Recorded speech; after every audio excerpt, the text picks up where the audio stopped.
say, let's go ahead and get into our interview with you, Jackson. So we generally ask all podcasters this question. What inspired the show? Yeah, no, Prompted, not in a huff. yeah, that's a good question. I think kind of inspired probably by my day job. I work in admissions at a school. Every day I spend kind of trying to talk to people about their why, why they're doing what they're doing, why they want to go to school, what the difference it's going to make. And then I've always had kind of that gift of gab and talking to people and kind of learning about them. So I thought, it's again like 18 months, 2 years ago, like we talked about.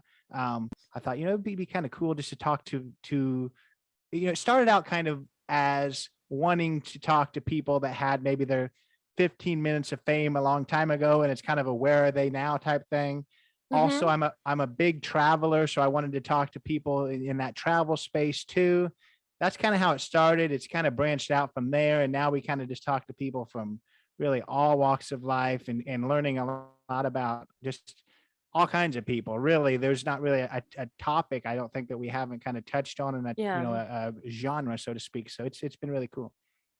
Do you have an entire team? Because you keep saying we, and so I'm like, do you have a team of people that are like working behind the scenes for you? Not necessarily, no. I mean, no, not really.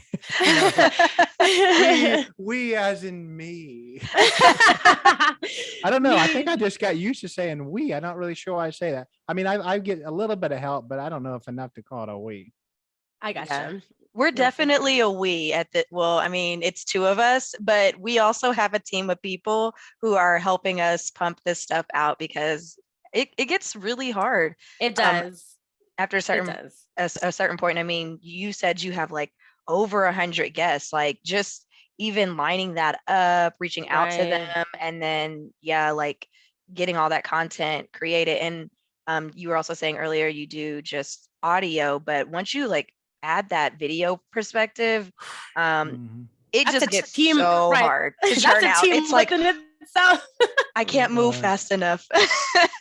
My problem with it is I've been approached actually by like the local news station to kind of join their team and stuff like that and have my podcast and kind of give a little of the duties to somebody else. But I don't know. I guess I'm a little bit of a perfectionist, a control freak when it comes to it, and I just can't let somebody else do it because I feel like I spend so much time making sure that I talk to guests and make it a good one, and now maybe they take something out that I think is important. So I feel like I spend a lot of time doing it myself, but I could probably save time, but then I always know what the product's going to be if I do it myself. So. Absolutely. That's very true. The less hands on the pot, exactly kind of like what you're getting. Reminds me of Erica Baidu. Like, I'm an artist. I'm sensitive about my shit. Like, don't do anything that I've censor me. Yeah. No, and I can see that for sure. Yeah. We did briefly talk about some of the people that you've already interviewed. Kiami, Lavender from Matilda. Another one that I saw that jumped out at me was Chloe Lang or Stephanie from Lazy Town. Like, I'm sorry. I used to watch that with my sister. That show was one of my jams. Loved it. But like, how do you find these people and like, how do you approach them? Just like you were saying, it's kind of like where are they now? Or just kind of finding all different walks of life. How do you find them? What makes you think like, oh yeah, they would be great to approach for this? Yeah. Well, I'm going to answer that question, but first with Chloe Lang, that one I've gotten so many people, reach out to me about, like the whole Lazy Town fan club and all kinds of stuff. That's been one of the most popular ones. I will be 1,000% honest. I think I'm too old for that because I didn't know Lazy Town, period. In the interview, I told her, I don't really know anything about Lazy Town, but I kind of did research beforehand. I don't even remember how I found her. I feel like this is a hard question too for me, just because I get them from all over, really. I mean, I think I see, people in the news and reach out, articles, just, on Facebook. I see people, sometimes where are they now? And I think, well, let me reach out to some of these people. There are some websites that, people that want to be on podcasts, I reach out to sometimes there. And then, I mean, I'm fortunate enough to have, several different publicists and agents reach out to me to ask, hey, can my people be on your show? So I've been lucky there too. Really all over the place. Same type of way that I reached out to you, Jasmine, was email. Sometimes I, message people on Instagram. Hey, if you're interested, email me. If you're not, that's all right too. But really kind of all over the place. It's, and I feel like the way with this podcast, the way that I do it is, essentially it's people that I'm interested in learning more about. I think that's kind of important too, where you don't, the moment that I just worry so much about, hey, I need to interview somebody like this because that's what people want to hear. It's not gonna be fun for me anymore. So I really do. Hey, let me think about this person, where they at now, and let me reach out to them. So it's kind of, I don't know. I don't really have a great answer to that. It's very, very different for each person. No, that is a good answer. That's like that's probably the answer that fits, Yeah. I was actually going to ask, like, if there was ever any, like, not like imposter syndrome, for lack of a better word, but like reaching out to people who are of this stature, like if there was any kind of like hesitation. But I like what you said when you said you'll reach out to people and say, like, are you interested? If they are, great. And if not, that's fine. On to the next. I really like that, because I feel like even for us personally, like we'll sometimes be like, well, I don't know if we want to reach out, like, but it's really like they either are going to say yes, or you're going to be in the exact same spot that you were in. Right. So you just kind of throw out as much, it's that saying, you miss 100% of the shots you don't take. Yep. Absolutely. I like that approach. Wayne Gretzky. Yeah, that's exactly. I thought that was might Bill have been Knight. Michael Jordan, but I thought it was Bill Knight. Bill What? Knight. Nobody None knows. of us know. Nobody knows. but about what you said, the thing that I found kind of interesting and surprising in all this is, obviously I'm not interviewing, all the Oscar winners. It's kind of a little bit different than that, but some of the people who have been maybe the biggest names, like the mom from Fresh Prince of Bel-Air, there's another one that I interviewed, or Lori Denberg, or all these different people that have some kind of stature. Those are honestly some of the easiest ones to set up. It's the people that are maybe that next level down that maybe, I don't want to say, I don't want to ever really be negative, but the people that maybe just a little bit more full of themselves, and the people that's actually created that level of stature. So I actually have a lot more success with people that I think maybe they're a little bit too big time, and that's not the case. So I've been kind of surprised by that. Can we rewind? You said you interviewed Aunt Vivian? I did, yeah. Which Aunt Vivian? Which one? The second one. Okay. Because I was like, oh my gosh, you got the first Aunt Vivian? I did not get the first one. We did talk about. I was like, I don't even think Will can get her. They her. actually met, but yeah. That's very cool. No, but Daphne Maxwell Reid, she's really cool too. She's the second one, and the fun fact with her, two huge fun facts, is that she just a groundbreaking actress. She kind of did a lot of really cool things. She was the first person of color on oh goodness, what was it? Vogue? Not Vogue. It was some really big magazine. She was the first person of color that was a homecoming queen of a Big Ten school. Wow. She's done some really, really cool stuff. And not to take away from her too, but the thing I didn't realize, she's married to Tim Reed, who was the dad in Sister Sister. Did you watch Sister Sister? God, yes! That's her real husband. No way. Yeah. Stop it. We're on like a nostalgic train, and I might start crying for no reason at all, just happiness.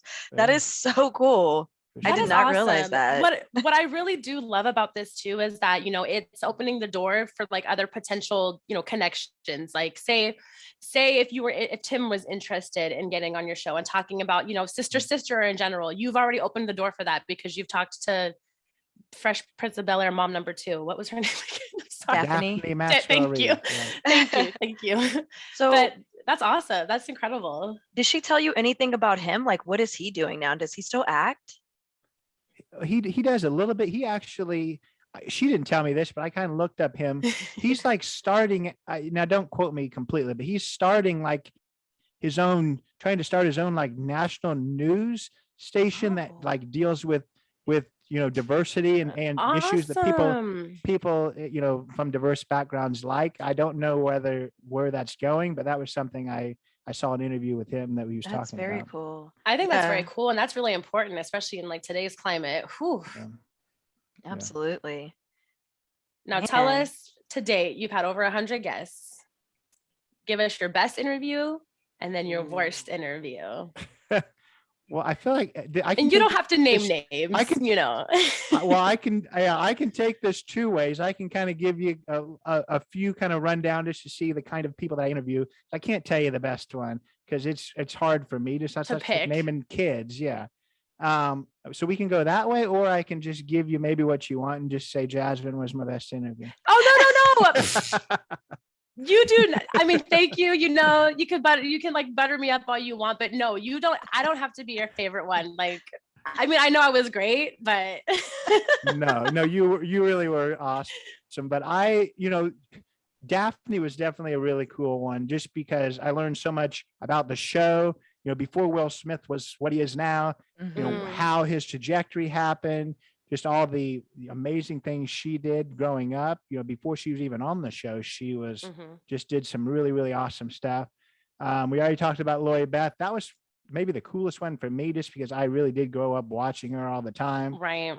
So that was really cool. And she talked about two really big topics that I thought was really interesting. She talked about child stardom and kind of the practice of all these people making money off of off the backs of kids and how they don't always Children. have the kids' interests and the best Yeah. best of thoughts. So that was kind of interesting. And then she also did talk about kind of being comfortable in who you are and that body shaming and that type of things. How she was, but she really was.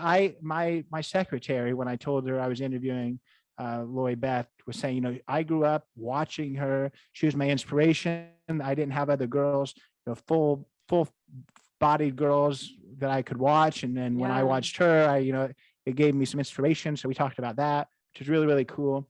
When it comes to being a little closer to Seattle, I actually interviewed Dave Reichert, who's the one that caught the Green River Killer. Dude, I know exactly who you're talking about. Yes. So we Did he talked talk about about that the case? 20. We talked all about it from the first body to capture 20 years. It's the longest interview I've ever done because I try to keep them under an hour. That one, I cut down to an hour and a half, but I couldn't cut any more out. Right. So that was a Jackson, really, really interesting one. You want to know what's crazy?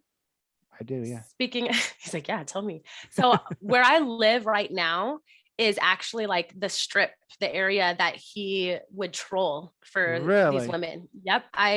They're like part of the, entrance to the river where they found some of the bodies is not too far from where I'm at. Like we're really, really close to where all that stuff unfolded. So it's just crazy that, one, like, we knew of the Green River Killer, like we had that, but then once they actually caught him and everything started coming out, and the fact that, of course, it's a serial killer, that's national news. Like, it's just crazy how close to home it hits. And then here we are now on this podcast years later. Gary's been in jail. He's, whatever. Here we are coming full circle. You're interviewing one of the top detectives that dealt with that case. Like, I'm so sorry. It really does blow my mind. The PNW has so many serial killers. I was about to say, because I'm thinking Ted Bundy, and I'm like, there's just a lot going on. What's that about? It's so sad and dark out here, Yeah, and it was a really interesting conversation, just learning about his life too. I mean, Dave Reichert grew up kind of in a broken home where he kind of, and then it was just huge to him about, he knew that, the way that he turned out, because after he got done, with this investigation, he actually became the sheriff of King County. And then he was a congressman for 12 years too. So he made a lot out of his life from where he started. And what he talked about in this, this interview was, all these girls that were killed were, 19 to 25 years old. Maybe they weren't on the right path now, but look what happened. Look where I started out and what I became. All these people had, their opportunity taken from them these people, because so many people with the Green River, killer, and why it was, maybe last as long as it did was because it wasn't people who were, People were looking the for. valedictorian right Yeah. now. It was people Yep. who people didn't care about as much, but there's so Yeah. much life ahead and there's so many ways to turn your life around. So that was Especially kind at 19, like Yeah. of that's a really great perspective, or just hearing him say that. I'm checking that one out. I know he has a bunch on there that are really good. Yeah. You were talking about your interview with DC Glenn from Tag Team, and you were saying, Yeah. it didn't necessarily go as planned. Right. Was it just because he just had a lot to talk about and share? Like it was kind of hard to just keep him on track, or what was that? Mm. What was that? Yeah. I mean, I feel like you'll have to listen Listen to honestly, it. because we did talk quite a bit about his career, kind of, but he is very, I don't know. I don't know any other way to put it. He was a joy to talk to, but he's very philosophical. I guess we'll just put it that way. He wants, Okay. he talks a very big picture, and it's hard to get him kind of to that, to narrow things down a little bit. I can see that. Yeah. It's the older generation. Yeah. I get that for sure. Oh yeah, no, he was definitely putting on a class, and I was the student for sure. All right. Who are you hoping to have in 2022? Yeah, that's a really good question. You have a lineup already? I mean, that you can yeah, fill us in on? there's quite a few people already, interviewed. I don't have a certain person. I don't have like a dream guest. Honestly, again, to drag this down again, like we just did, every time people would ask, "What's your dream guest?" My joke would always be Betty White, because I was a huge Betty White fan. I love the Golden Girls, so Me that was too. always my dream guest. But I guess that's not going to happen. But 2021 took it away from us. Yep. Really, yeah. I read somewhere, I'm sure everyone's seen it now, but I just love they said, I want to live a life that I've lived 99 years and people say I still didn't live long enough. So yeah, that would have been my dream Aw. guest. Yeah. I don't really have a dream guest. I take them as they come. I get excited about pretty much everyone. Yeah. Every time I, get somebody to agree, I'm always pumped and ready for people to be able to hear about it. That's how we are too. We joke and say that our dream guest is Beyonce, but like, I mean, you put it out there, it could happen one day, like wishful thinking, but it's not likely that it'll happen. So I get that, but we are the same way. We get very excited when people reach out to us because they like our show and they like what we do and they want to be a part of it. It's a platform that we have, and the fact that people want to share that with us and have that conversation, it's just it's a nice feeling. Yeah. If I were to have a more realistic person now, I would say Brittany Renner. I would love to have a conversation with her. It wouldn't even need to be an interview. I still want Issa as a real interview. Yeah. That would be my more tangible, Issa and anyone kind of in her immediate crew. I wouldn't want to interview them. You know how everybody was on Twitter was like, would you take 500,000 or dinner with Jay-Z? I would take dinner with Issa Rae. Let's do it. And I would bring a notebook and a pen and be like, start from the beginning of your life, please. And just take notes, because she's like my role model. Like what she did with her web series and making it an extremely popular show on HBO, having a book, I love Issa Rae. She can do no wrong. Man, literally goals. Yeah. Talk about self-made. Whew. Yeah. I wanted to ask you though, so I know you said you don't have a guest list in mind, a dream guest list, but from your childhood, who, top 5, pick three people that you haven't already done. I know you loved Lori Beth, but someone else. That's really putting me on the spot. I don't know. I don't know that I don't know. Top 5 people. No, I mean, I grew up a huge, I live in Indiana. I grew up a huge Pacer fan. Okay. Which is obviously the NBA team. So maybe Reggie Miller, I would have loved. I was going to say that would be cool. I know the name Reggie Miller, but I can't place him. Larry Bird? I know Larry Bird. Okay, yes. Was he on the team too? Well, he's from Indiana. He went to Okay. Indiana State. He's not maybe the friendliest guy. I mean, he's around Indianapolis too, so I don't know that I get him, but yeah, I think Reggie Miller would be cool. Yeah. Um, I yeah, it's really tough for me to give you these answers. I don't really don't What know. about I a think I'd have to really Jackson? think about it. Say it again. A Oh. Jackson, like Paris Jackson or Blanket.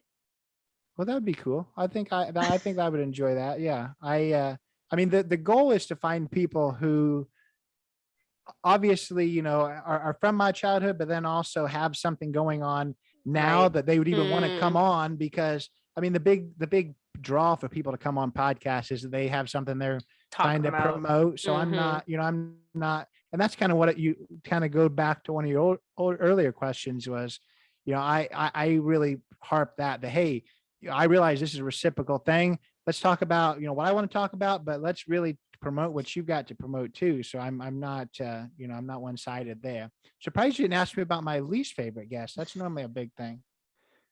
So who's your least favorite guest?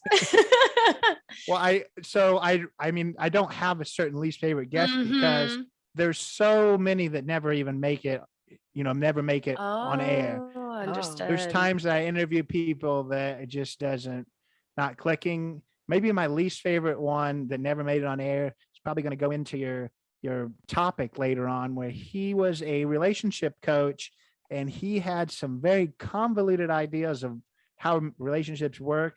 I talk because Mm. most of my interviews are like 45 minutes long. I Mhm. talked to him for like 15 minutes.